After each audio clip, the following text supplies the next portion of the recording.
Good morning from Carlsbad Caverns National Park. I'm getting ready to go into the natural entrance of the cave, which is a nice long journey downhill into the cavern itself, and then you get to explore the big room, and it's all self-guided, and it's a wonderful national park here in southern New Mexico.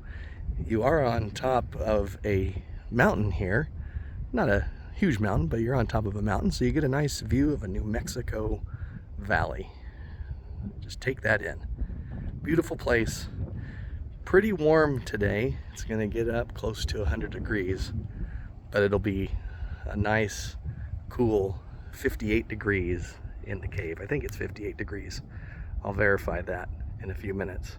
Last night I was here at the bat flight, which is really cool. So if you ever get a chance to come here, gotta go to the bat flight as well. So we are at the visitor center, and we're gonna be on our way into the cave in just a few moments here.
All right, we are heading towards the natural entrance of the cave, and you walk down this little trail here. Visitor center is behind us. Over here to the left, you see the residences and facilities for rangers and those who are out here at the cave full time. And I'm sure there's some who live in town, but a lot of times you get at the national parks, you get younger people who come out and live for the summer. I think they still do that. So it's a bit warm out today. It's getting close to 90 degrees right now. Should get up close to 100. Maybe a chance of thunderstorms later in the day because it is monsoon season here in the southwest.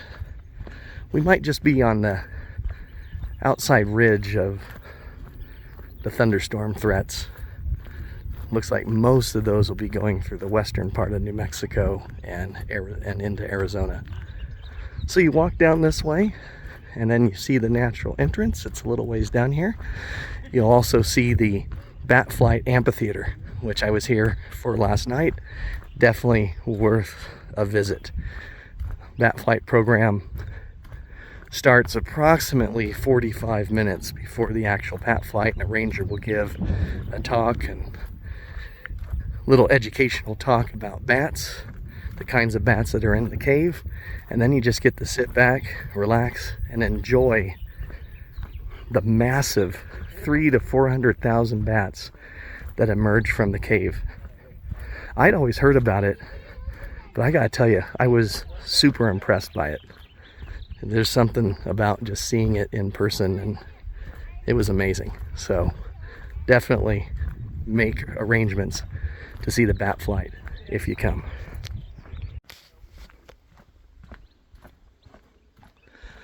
All right, we're heading towards the main entrance. Just sat through, well, I stood through a short presentation by the ranger going over the rules, policies, and procedures for the cave.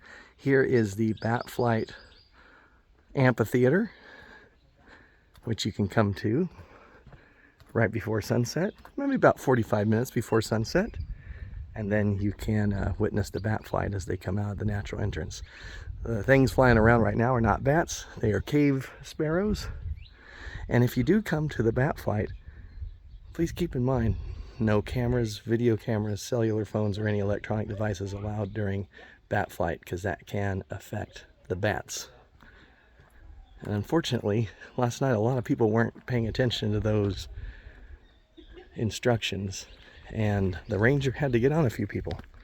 All right, so you come down this trail, and then you get your first look at the natural entrance. But I tell you, I never get tired of this. This is my third time here, and I just don't get tired of this whole thing. It is just so neat. So if you've never been here before, you must make plans to come here. It is definitely worth it. All right, let's continue down into the cave.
All right, I have to whisper because if you talk normal, your voice can be heard from up to a quarter mile away with the echoing.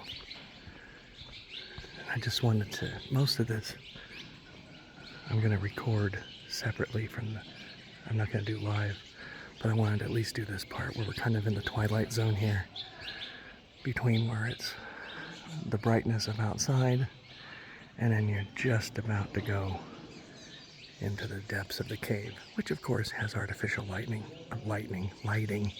but you still get a sense that as you head down there, you'd be heading further and further into the depths of darkness. Again, not a safe place to stand. These cave swallows have been swallowing a lot of grub, and they're eliminating it, if you know what I mean. And I think you do. Okay, so now we're getting down into the nitty-gritty of the cave. Oh, cavern's closed. Moose out front should have told us. No, just kidding. It's open.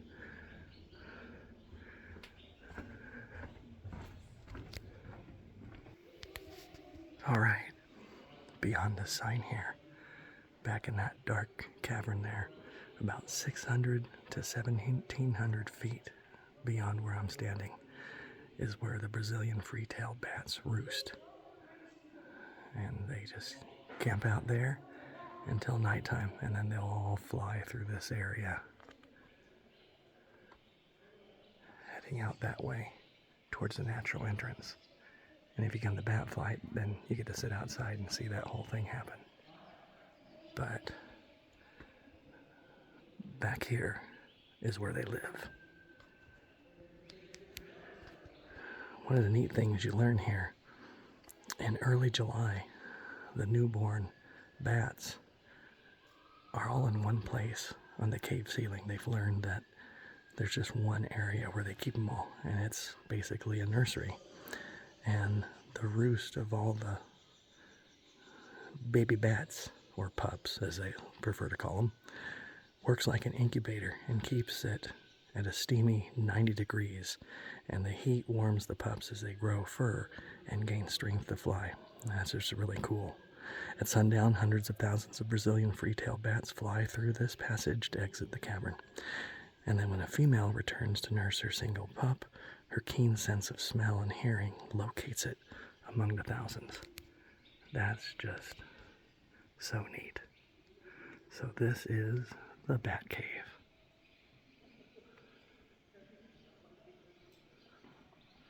And now, on we go. After the Bat Cave, you actually get another glimpse of light. And you kind of come into the light here, and it looks really cool.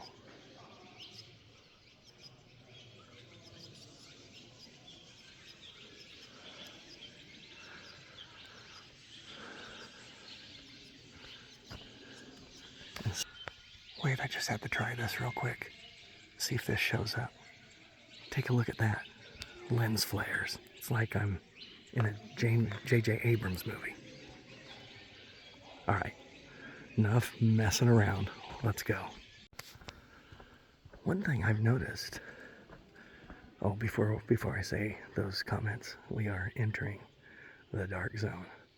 So this is really where the edge of the twilight zone is. The area of the cavern dimly lit by natural light, and ahead of us is the dark zone where no light penetrates. The cave swallows, ringtail cats, moths, and millipedes uses cave for shelter, but they depend on the outside world for survival. Cave crickets, spiders, and beetles are permanent cave dwellers. But keep in mind that you're not really going to see a lot of those. And if you do see cave crickets and spiders, they're going to leave you alone. It's not a big deal, so nothing to freak out about for those of you who are get a little bit nervous about bugs and stuff. My daughter's been here before and didn't bother her at all. Now, one of the things I've noticed is I'm still by myself. It's not because there aren't a lot of people here. It's just that they're rushing by me. And if you come here, take your time. Take your time and enjoy it. I think that's one of the saddest things that I'm seeing is people just rushing through it like they've got to get somewhere. You know, we need to just slow down and enjoy things. Even during the bat flight yesterday, people watched for 3 to 4 minutes, maybe 10 at the most, and then most people started getting up and leaving. And I was like, but you're missing this incredible view of nature and, for me, God's creation. And it's just amazing. And I think that's something that our culture is losing right now, is the ability to slow down and just enjoy these wonderful, wonderful places. So do me a favor, if you come here or go to any national park, take your time. Take in the scenery. Enjoy it. All right.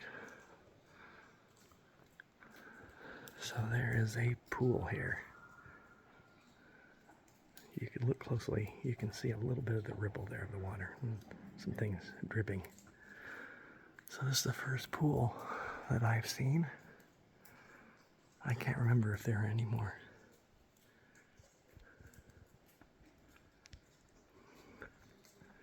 You can hear water dropping. So this is a wetter cave than Mammoth Cave, which I visited earlier this summer. So because this is a wet cave, you're going to see these spectacular formations and stalactites and stalagmites.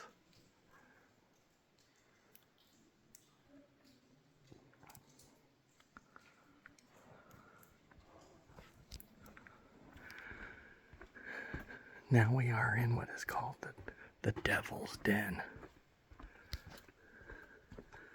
Never have understood those names of things. The devil didn't create nothing. Anywho, here we go. Passageway gets a little bit narrower through here.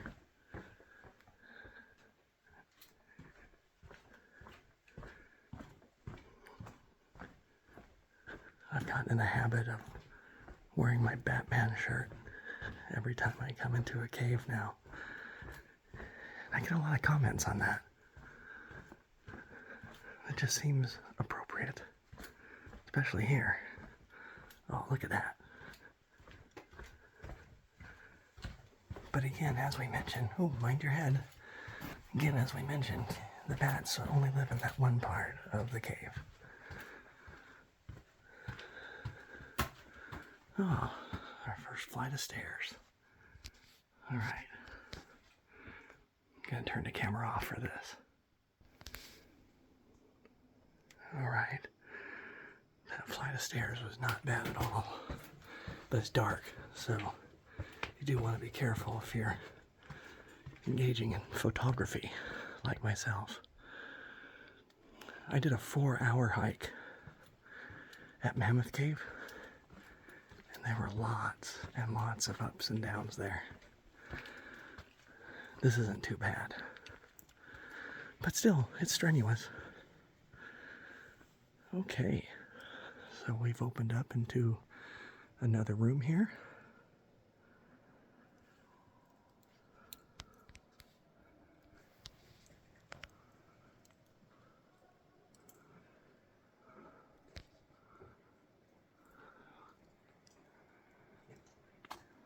Beautiful. Wow, it's been a few years since I've been here, but I forgot just how far down this goes. It's like I knew it went far down, but it just keeps winding and winding down, down, down, further and further. And I guess if you're going to go close to 80 stories, that's going to be a long way. I think that sign said like 750 feet. It's a long way. And even though you're going down, for the most part, there was that one flight of stairs, it's still strenuous because you're using different muscles in your legs. And so it's still a strenuous hike. But like I've mentioned, people will come up this way. You can take the elevators out, or you can walk up this way. I thought about it, but I don't have 3 days to waste. Not that it'd be a waste, but I don't have 3 days of time to do that. It would probably take me that long to do it. I mean, I do have a day job. I'm not hiking all the time.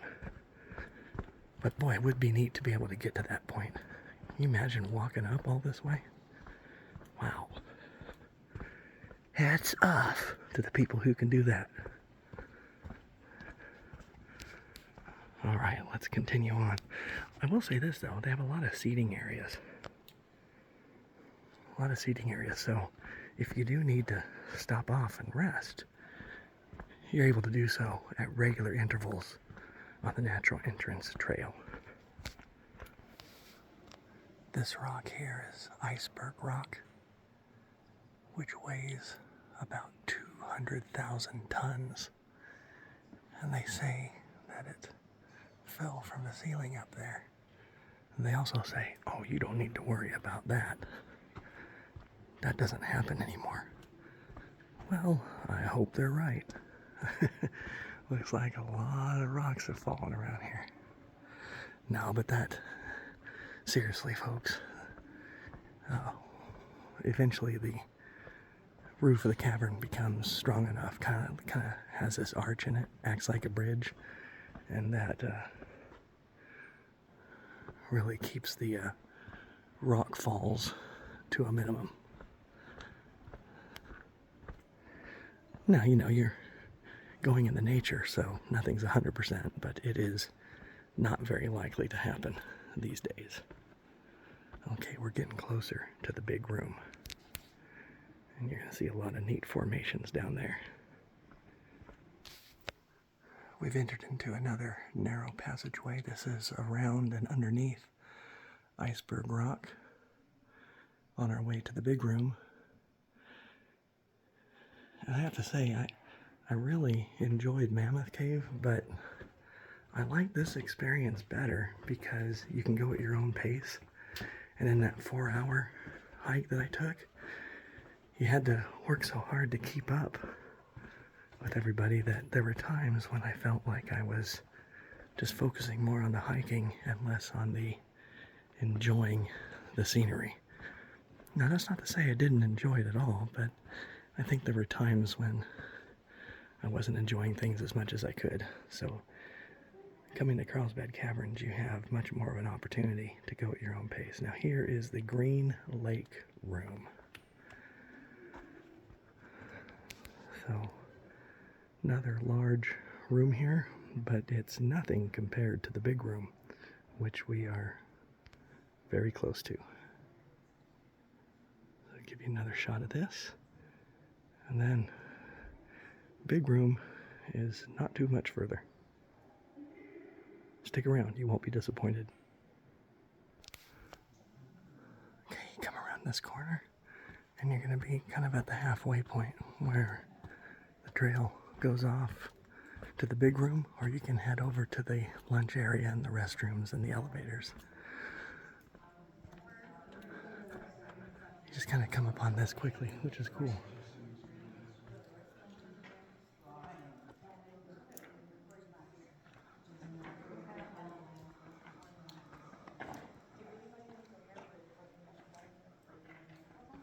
So the big room is off that way. After a quick break, that's where we're going to head. Now, technically, this whole area is the big room, but what's off in that direction is the big room route, which takes you around the whole thing. And then over here, where we're headed right now, is where the lunch area, restrooms, and the elevators back up to the surface are. So one of the things I always thought was neat is you get down here about halfway through your tour, and you've got this rest area here with vending machines, even a little gift shop where you can buy some cave stuff, and there's a seating area over there where you can kind of sit down and relax a little bit. Now, my dad was telling me they used to serve full-on lunches down here, but that probably got a little too difficult to do over the years. But you can get some prepared lunches over there, and then you can sit down back over in that direction and enjoy your lunch before you go see the big room. Alright, just finished my little break over in the lunch area, and now I'm heading into the big room. Well, this is the big room, but I'm going to use the big room trail, which is about 1.5 miles, if I remember correctly. Well, no, it takes you 1 to 1.5 hours to walk. I'll have to check the mileage again. I'm getting those two numbers mixed up. Boy, it's just beautiful here. So yeah, I'm going to head into that and show you some features of the big room, which is big enough for 6 football fields. I love that. Love this place.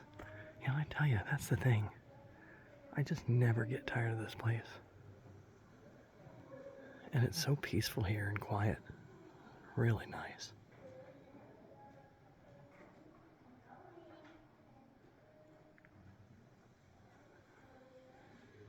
Beautiful, beautiful. All right, let's head on into the big room.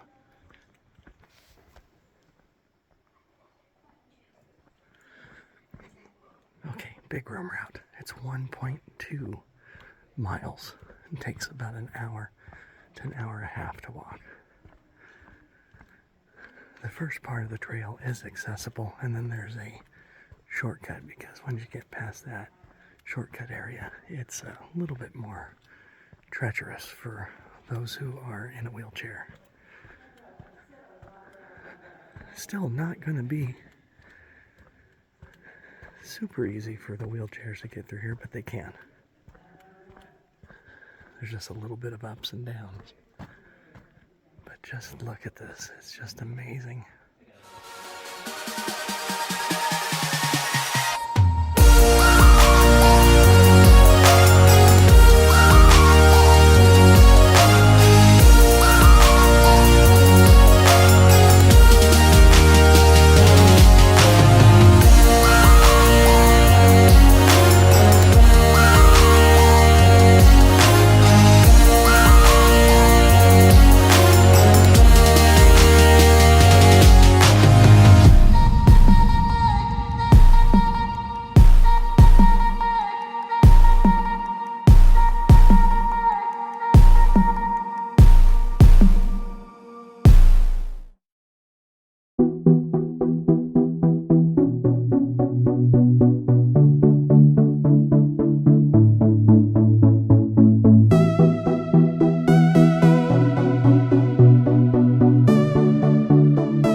You get a lot more of the beautiful formations in here. And of course these dark passageways, which the adventurer in me find inviting, but gotta stay on the trail because it's dangerous. Before the storm, gold and diamond, jewels behind the throne, into the night, out of the dark, take to the sky, chasing the stars, all that we said, all that we are, waiting to fly, this is the start, hiding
This is pretty neat.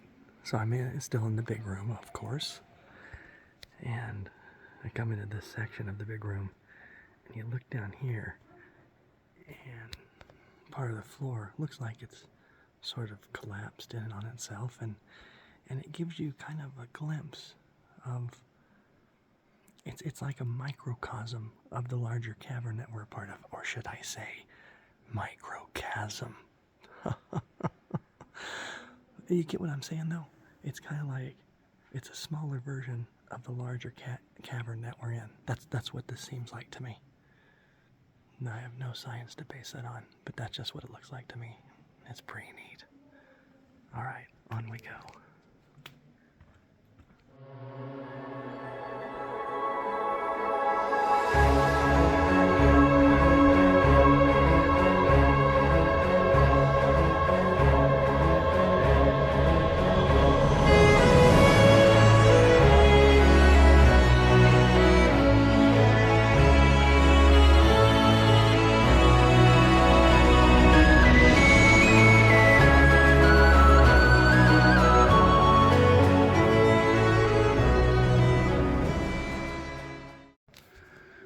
So we're here where the trail branches off at a shortcut. And that takes about a half mile back to the rest areas, restrooms and elevators. And that's going that way. Because from what I remember, the rest of the tour is not as accessible. And so this gives people who are in wheelchairs an opportunity to see part of the big room and then head back. But they do kind of guilt you here. To shorten your tour, take the trail to your left. You will arrive at the rest area and elevators more quickly. But you will bypass the largest section of the big room. It's almost like they're trying to guilt you into doing the rest of the tour. Well, we're going to do the entire big room tour. But I'm not doing it because they're trying to make me feel guilty. I'm doing it because I want to. And you should want to as well. If you're able, obviously. So let's continue our journey.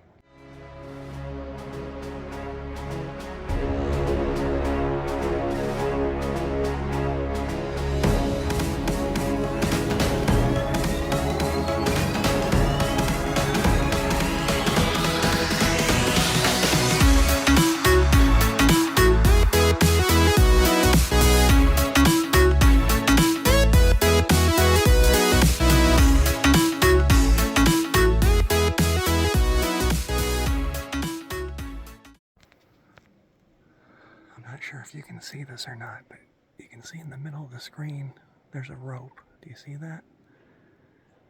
And that rope leads all the way up to that crevice up there. And basically there's a whole bunch of dark passages and secret rooms above there. And so in 1985, a small team of cavers used helium balloons to lift a climbing rope high into the dome. And then they were able to snag a lofty stalagmite after several tries, because that took a long time. And their ascent and exploration up there revealed a large passage above the big room, which we are in, that they named the Spirit World. So there's another huge area, huge passage up there. And in 2014, cavers climbed into a still higher level that they named Halloween Hall.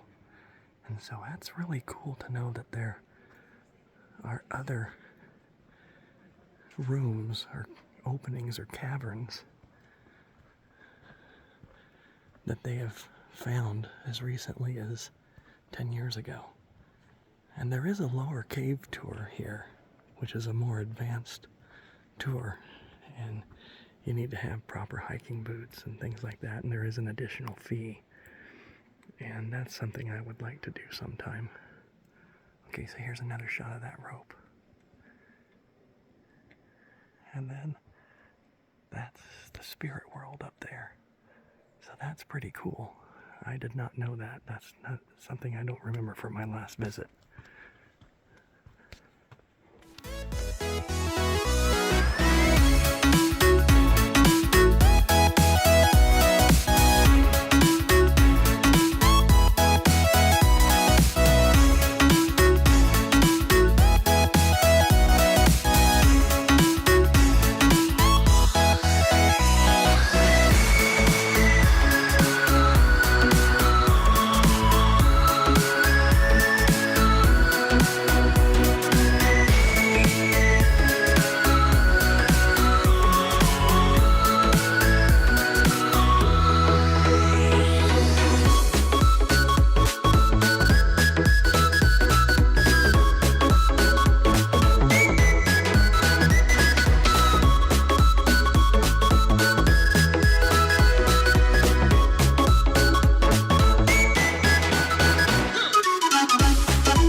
that goes down into Lower Cave. And you got to keep in mind that they did this stuff without the benefits of all this electricity that runs through the cave now. It was dark, really dark. To think that all that exploration happened years before they were able to put trails down here and really get things mapped out. It's pretty neat. Okay, you get to this section and you can look down into the lower cave, which they do offer a separate tour of, which has an additional fee. So there's basically a level of rock that's missing here. Probably caved in down there. Does it say on the sign? I don't think so. But basically in this part of the cave, we're standing on the big room level, which continues across this chasm. In other words, this level is missing between here and the other side. So it probably fell in there. So the level I'm standing on right now is just missing. It's missing right in there. So you can look down into the lower cave here. It's just amazing how much to this cave there is. Now it's unsafe for wheelchairs beyond this point. Just in case you had the idea of trying anyway, think again. They're blocking you. It's a bit ableist if you ask me. Here's another shot of the lower cave.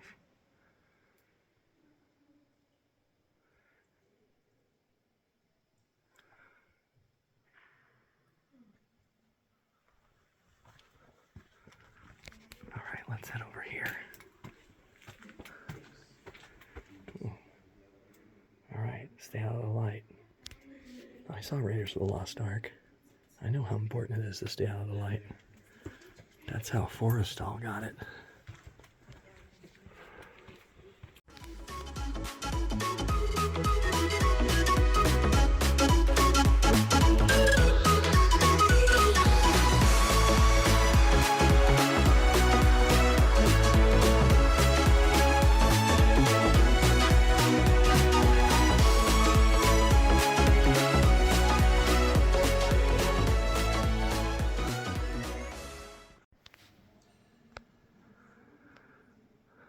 Oh, take a look at this guy.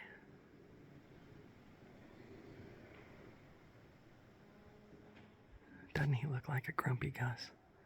I think I'll name him Walter. Hey, Walter. I guess he's grumpy because he's stuck down here forever. Forever.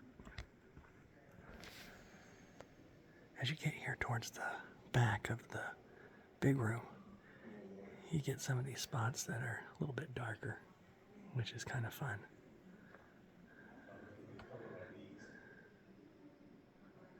Oh, I love it. Really feel far away from the surface world. Oh, it's beautiful.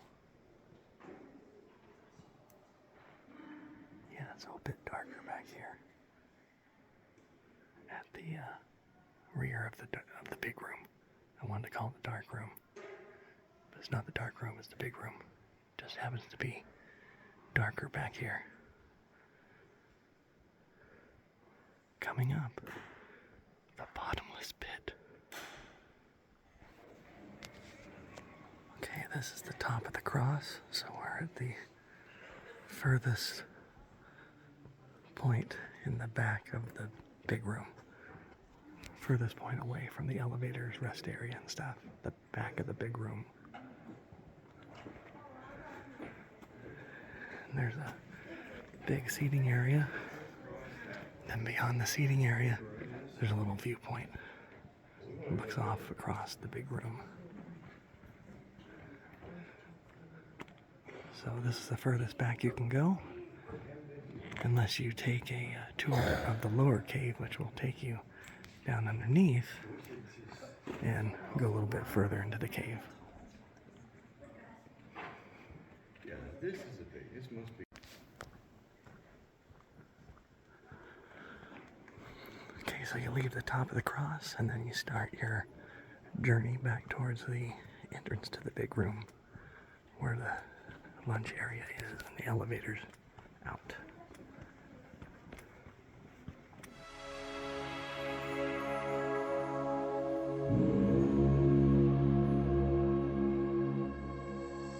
Summer in the hills, those hazy days I do remember. We were running still, had the whole world at our feet, watching seasons change. Our roads were lined with adventure, mountains in the way couldn't keep us from the sea. Here we stand, open arms. This is home where we are, ever strong in the world that we made. I still hear you in the breeze, see your shadows in the trees, holding on, memories never change. Right here is where the bottomless pit is.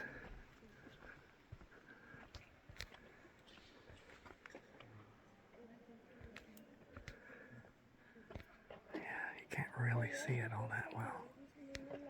That helps a little bit.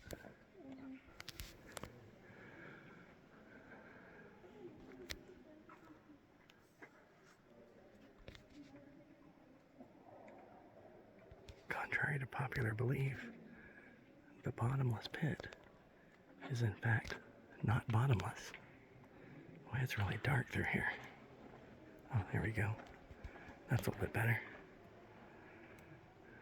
Yeah, the video doesn't really do it justice.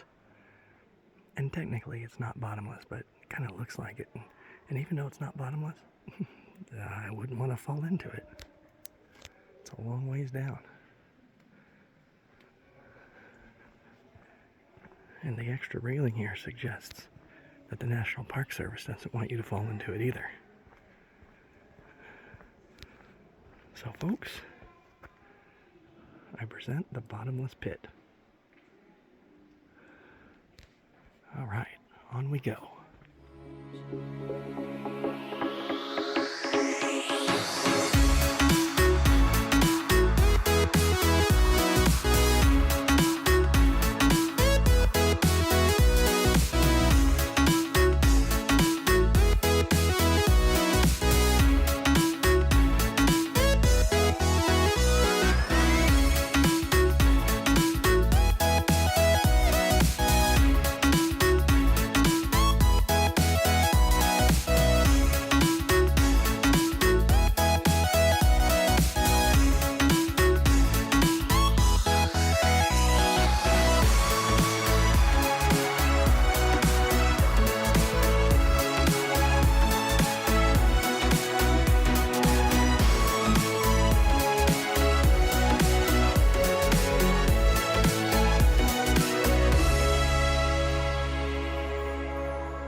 Got a lot of these boulders covered in gypsum down here on the cave floor.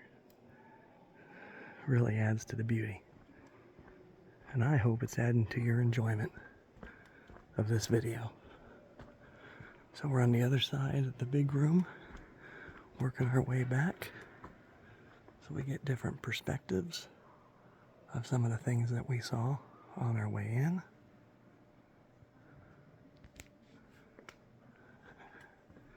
as we head to the completion of the big room route. Still and silent, calm before the storm. Gold and diamond, jewels behind the throne.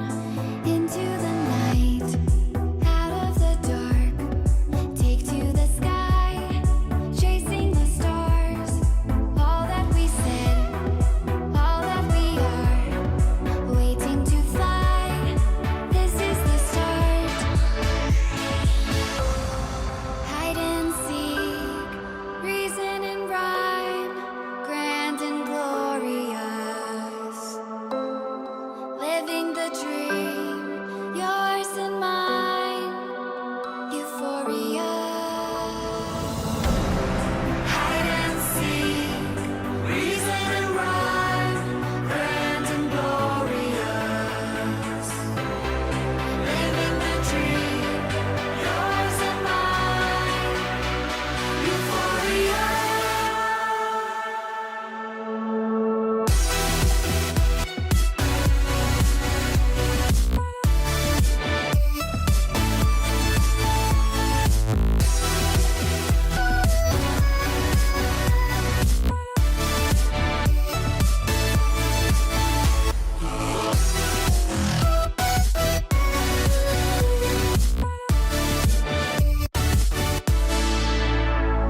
Stone and feather, move outside your head. Now or never, strong in every step. Give me a sign, hitting the mark.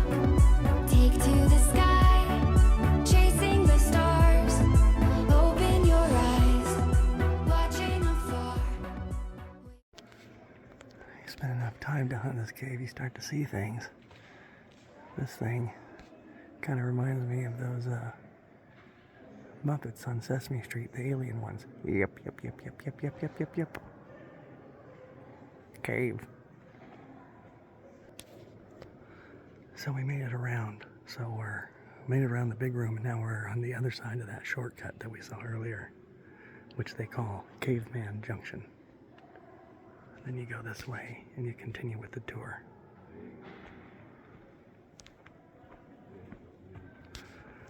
So we head this way and finish the tour, but if you've taken the shortcut, you come over here to Caveman Junction and then you go this way.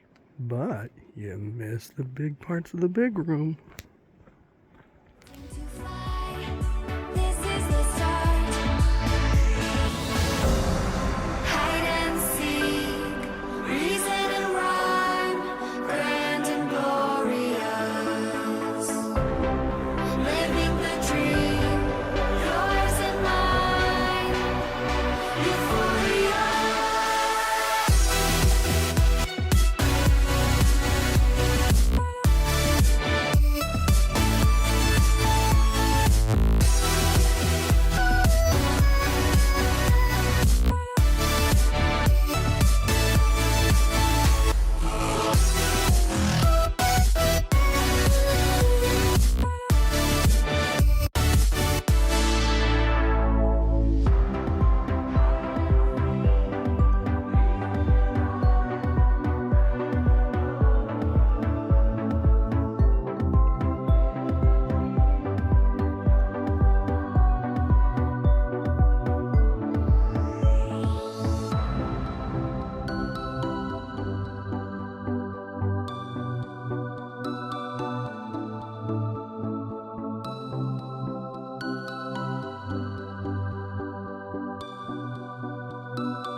Okay, so I'm seeing all sorts of things right now. Take a look at this.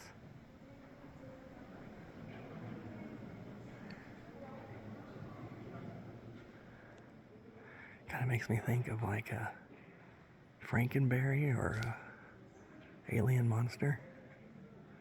That's kind of cool. And then this one over here, we're back to the Grinch.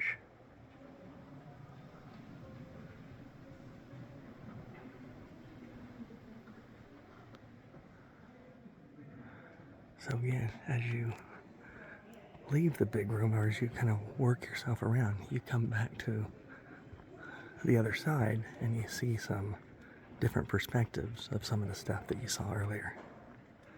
And even some new stuff. Boy, I just can't get over how beautiful this place is and how peaceful it is. So if you haven't been here before, you gotta come. Definitely worth it. Oh, I love this section. This section's neat.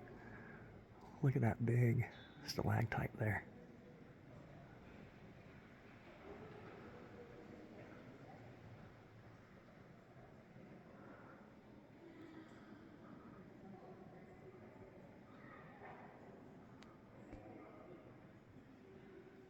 Wow.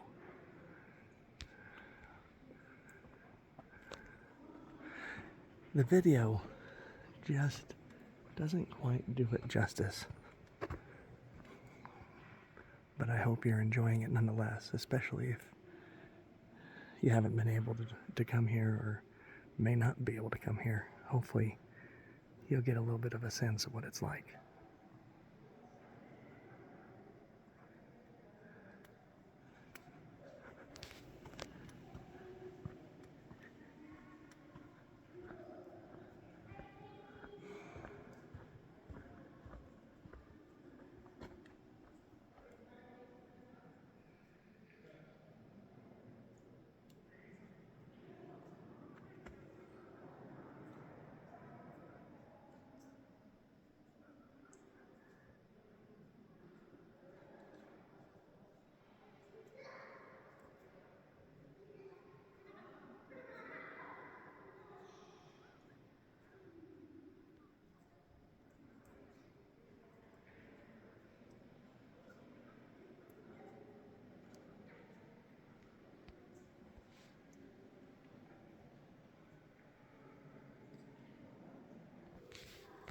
Okay, this formation is called Silent Bell. It's shaped like a big bell.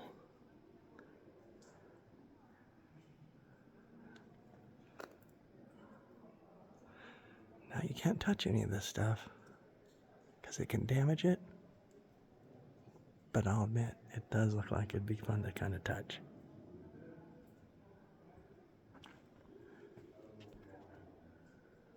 So that is Silent Bell. Lots of dripping over the years to form this.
had the whole world at our feet, watching seasons change.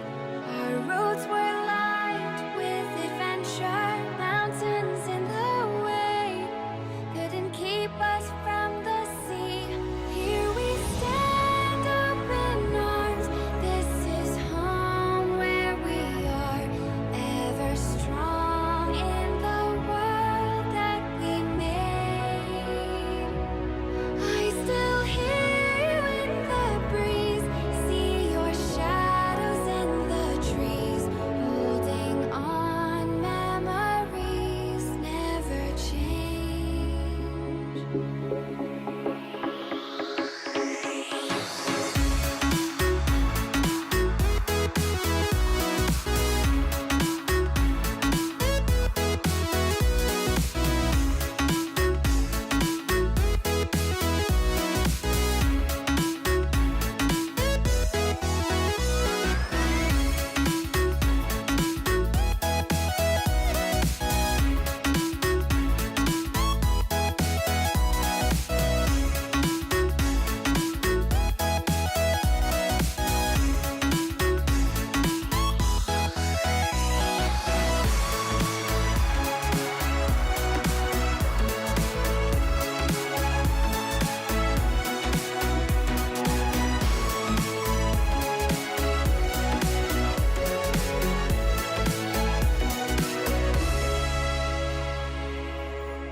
Still and silent, calm before the storm. Gold and diamond, jewels behind the throne. Into the night, out of the dark, take to the sky, chasing the stars. All that we said, all that we are, waiting to fly. This is the start. Hide and seek, reason and rhyme, grand and glorious. Living the dream, yours and mine, euphoria. Hide and seek, reason and rhyme.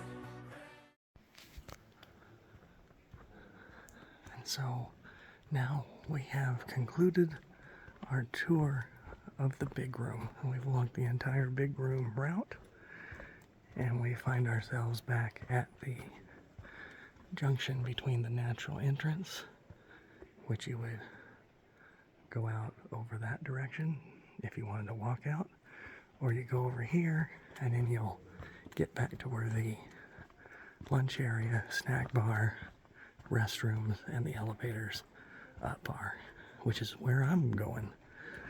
I'm not quite ready to try the walking out. Walking 80 stories, it'd just take me a long time. Not saying I couldn't do it, it would just take me a long time. And I just don't have that kind of time. I mean, I'd miss dinner and everything, probably get locked in the cave.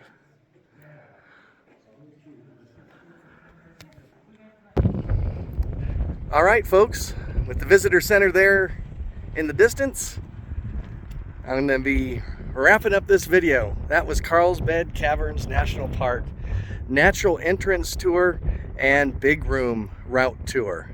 Self-guided and definitely worth a visit. Fun for the whole family. Well, I hope you enjoyed it. It's kind of breezy up here, kind of windy, and it makes me really glad that I did the bat flight last night, because the bats don't tend to come out if it's too windy or if there are thunderstorms in the area, and it is monsoon season. Looks like there could be some thunderstorms developing out that way. So will they come over here? I don't know. So anyway, did the bat flight last night. But yeah, it's pretty windy. You're on top of this ridge where the visitor center is, and then you go down 750 feet to the cavern below. It's so windy here, it actually blew these display signs away. No, I'm just kidding. I don't know what happened to these signs. So we're going to finish off with a lovely view of the valley below here in beautiful New Mexico. Well, I hope you enjoyed it, everybody, and we will see you soon. Bye now.